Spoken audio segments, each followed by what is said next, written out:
Hi guys, how's it going? So I've had my dad over in Budapest for this last week and it's been really great to see him.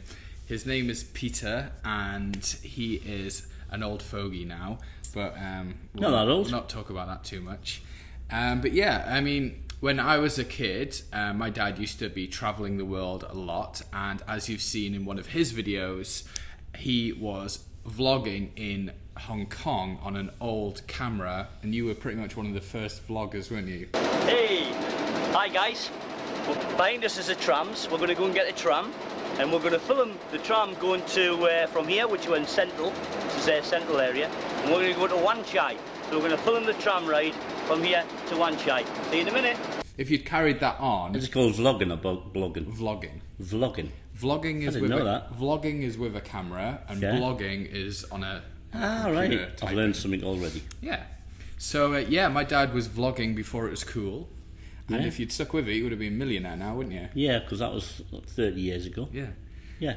And you've been to quite a few places. You were in the Navy, and you've been travelling as well, haven't you? Yeah, I've been to quite a few countries and spent a lot of time travelling. And it's interesting that you're doing travelling now, and for a living too, and talking about it, which is fantastic. Yeah. Because them days people read books, I guess. Yeah. Travel books. Like the Lonely Planet guides and stuff like that. Like the travel guides. People open up and audio tapes. Audio tapes. Yeah. Yeah, and now it's vlogging. Yeah. So and interestingly, that the world has actually shrunk in my lifetime, and it's become. It used to be this big, and now it's just a little pea. And that little pea now, you can jump on the EasyJet or whatever. Yeah, I mean, I guess budget airlines weren't really a thing when you were a lad. There was no such thing. Yeah. I mean, British Airways was the way to travel. Yeah. But also by sea. It took longer, but I travelled quite a lot by sea to some places. Yeah. And you would travel maybe to Italy by coach or aeroplane or both. Yeah. But then it would cost you hundreds and hundreds of pounds compared to today, where I remember going on holiday with my father to Greece, and that was a out of this world holiday because of the expense to go to Greece. It was just unbelievable for a family to go all the way to Greece by airplane. Yeah. But now the world, you jump. We came to Budapest for, I don't know what it was, 35 quid. Yeah. So £35 you can. In fact, it's more expensive to travel internally in a country generally than it is to fly to another country. So every person's got the opportunity, whether they take the opportunity up, to travel, I suppose. Yeah, it's crazy, isn't it? I mean, a train in the UK is super expensive. Yeah, sure. And we were just talking, like, to go from Birmingham to London on the train, it's cheaper to fly, from Birmingham to Hungary. Yeah. On a flight. It's kind of mad, that, isn't it? It's a bit crazy when you think about it. So, you've done a lot of travelling, and you inspired me to travel. I think always talk to me about going travelling. I think the thing about travelling is, and about meeting people, because travelling, it's not just about travel, it's about meeting different cultures. Yeah. And I remember an experience I had once when I was in a small tent, and there was a guy opposite me, and it was quite dark in a real poor part of this country, and he built himself a campfire, and I was quite worried because I was only a kid, really. I was only a young boy. Yeah. And so I was sort of peeping out my tent thinking, what's he up to, So because he was a bit scary, like a homeless man. Right. And I was thinking, oh my God, what's going on here? I'm by myself. Right. All those things go through your mind, don't they? Especially back then. Yeah. Which country, do you remember which country? It was Peru, actually. Peru. Yeah. And this guy, there was a dog, and it went up to the campfire and it was sniffing around. And there was a big 50-gallon oil drum full of rubbish. And as the dog climbed up on the oil drum, he killed it with a piece of wood, broke its back, killed it. Oh. And I thought, well, maybe the dog was a bit savage or something. Maybe he was frightened it was going to go and attack him. And it was quite interesting. I thought, I zipped my tent up, I'm not getting involved in this one. And then about a couple of hours later, he came over and he knocked on my tent, you know, like pulled at the thing. And I opened the tent and put my head out, and he was going, come out. He didn't speak any English, of course. And he was going like this, you know. And I thought, God, I hope I'm not next. And then he got me out of the tent, and then he took me over to where the campfire was, and we had some meat and stuff. And it wasn't until I'd been there about 10 minutes I realised we were eating the dog. Oh no. So we were eating the dog, and he cooked it. But, you know, that's the difference between survival, I guess, you know, in that really poor country. He was eating the dog because he was starving. Yeah. And he was sharing the dog. That was the interesting thing too. Yeah. You know, but I mean, I look back on it now and think, oh my God, you know, and even now people with more liberal views would go, how could you eat a dog? You know, well, if you've travelled a lot, they eat a lot crazier things in dog around the world. Yeah. And if you've travelled a lot and you see the other side of that coin, that people, you can eat a dog because they're starving. Yeah. And then, but how kind are people to share that? Yeah. They share their food, they share their experiences.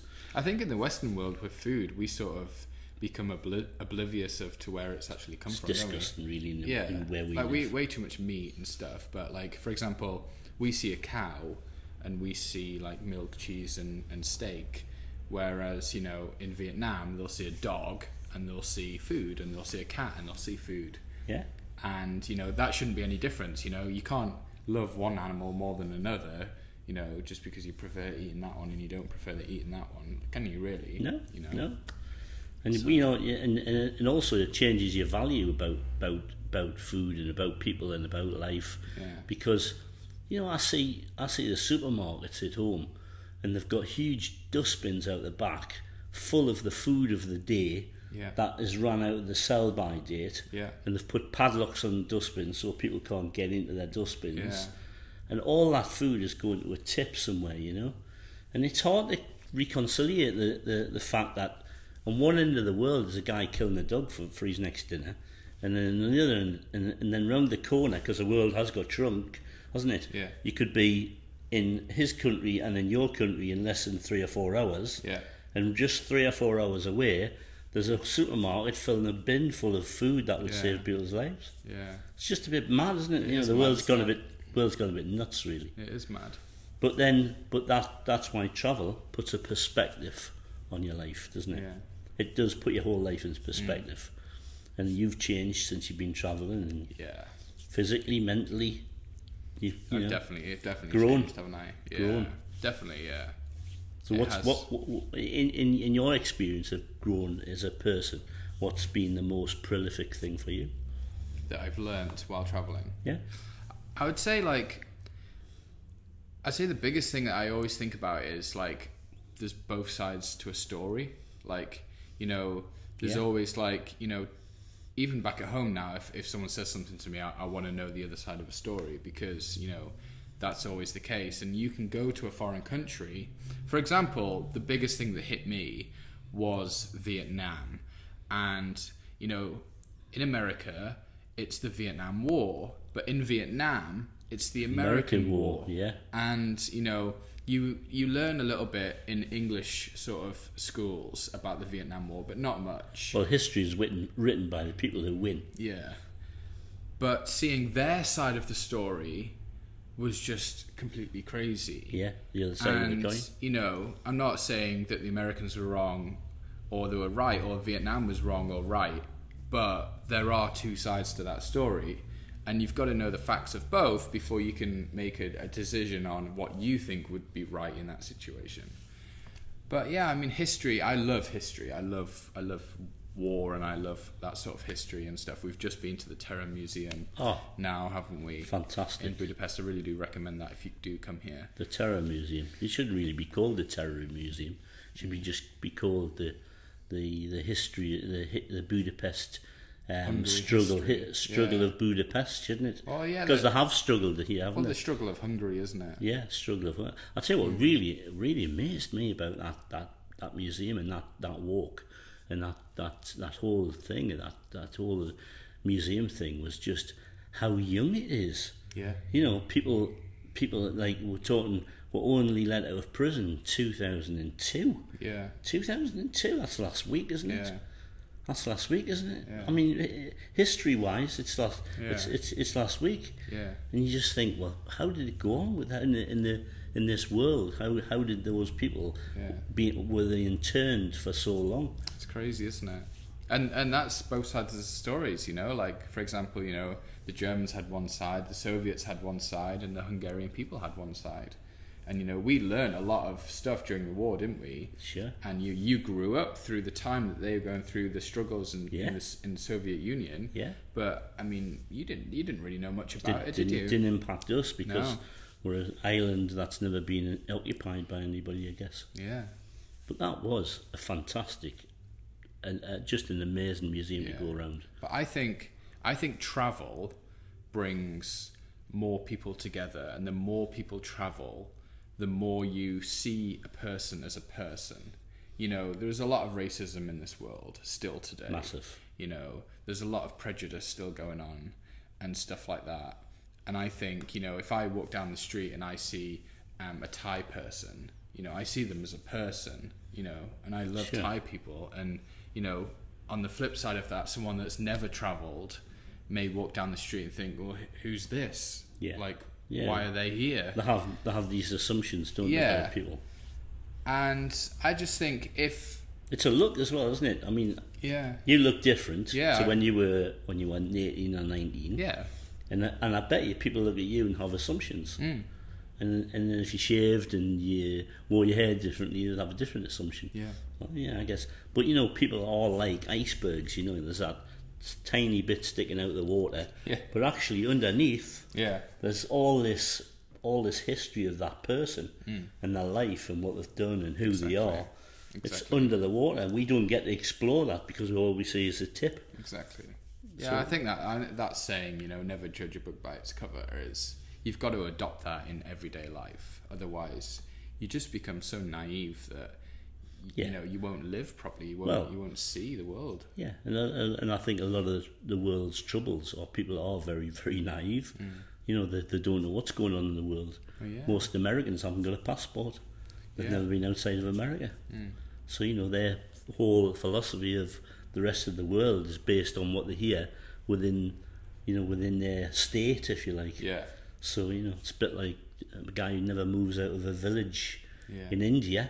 He's not really any different to the guy who lives in Massachusetts. Never been out of Massachusetts, is he really? Yeah. He's insulated by his thinking because of not travelling. Yeah. Should be a compulsory thing, shouldn't it? You know, 18, there's your passport. Off you go. I think it should be. I think everyone should travel. And to be honest, I think if everyone travelled... It's so accessible, isn't it? To be honest, it is so accessible to travel. I would like to see the world one day where there is no visas. Yeah, and it will happen eventually. And there is no borders, and you can live wherever you want. Yeah. And in a sense, that would be pretty crazy because maybe a lot of people would just go to one place. But I don't think so. I think if all the borders were free and everyone could live everywhere, I think the whole world would prosper. There wouldn't be a poor and a rich. Yeah. You know, maybe there would be to start with, but probably would be over time. Yeah, I don't know. It's character of people also, and ambition of people. Yeah. And you know, some people have got more ambition. Some people have got less ambition. Some people are hard workers. Some people are not hard workers. Yeah. So I guess the beauty about human beings is we're all different. Yeah. And I think it's just about accepting those differences. That's what it's all about, really. Just accepting the differences about a man who wants to chop down his wheat and herd 2 goats to a man who wants to, you know, be a president of the United States. Everybody's got different ambitions and different thoughts, but it's about respecting those thoughts, isn't it? Why would you look down on anybody when you're just a human being? Yeah, I think it's pretty crazy, isn't it? Yeah. But I've enjoyed my time here, Scott. Yeah, it's been good having you here. He's walked my feet off completely. I'm going to now show you... I've got blisters on my feet. Yeah, I'm going to now show you a little clip from Budapest where my dad is climbing up a hill and moaning. No, I might be moaning, but you did con me, right? You conned me. He wanted to get a taxi up the hill. I said to you, is there a road that gets up the top of this hill? And you said no. And then we climbed this hill. It was like climbing Kilimanjaro. We get to the top. And as soon as we get to the top, and we get over the top of the hill, there's a road. And there's people coming up in little tuk-tuks. You know? I mean... You not enjoy the walk? No, I didn't enjoy the walk. Did you not? He nearly killed me. And my feet are still hurt. He got to the top, right, and there was loads of people at the top looking at this big statue. There was a bus up there? Gillette Hill. And he starts screaming, "Get me some oxygen." I get up there and I say, "There's a road up here," and he says, "No," and there's a guy there with a truck selling tea and coffee. I said, "Well, he didn't carry it up on his back, did he? There must be a road up here somewhere." Oh, that was so funny. Anyway, he conned me. So you're going to come back to Budapest? Yeah, I ain't doing any more walking. I'm going to buy a pair of skates next time I come back, but I have to walk my legs off. But yeah, I love Budapest. We'll I love the country. I love the people. I love the shops. I love the museums. I love the history. I love the Danube. What's not to like? Yeah, you have to come back in winter.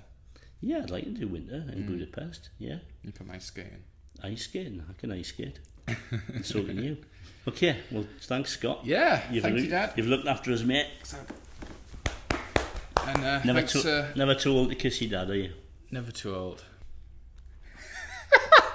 See you guys soon.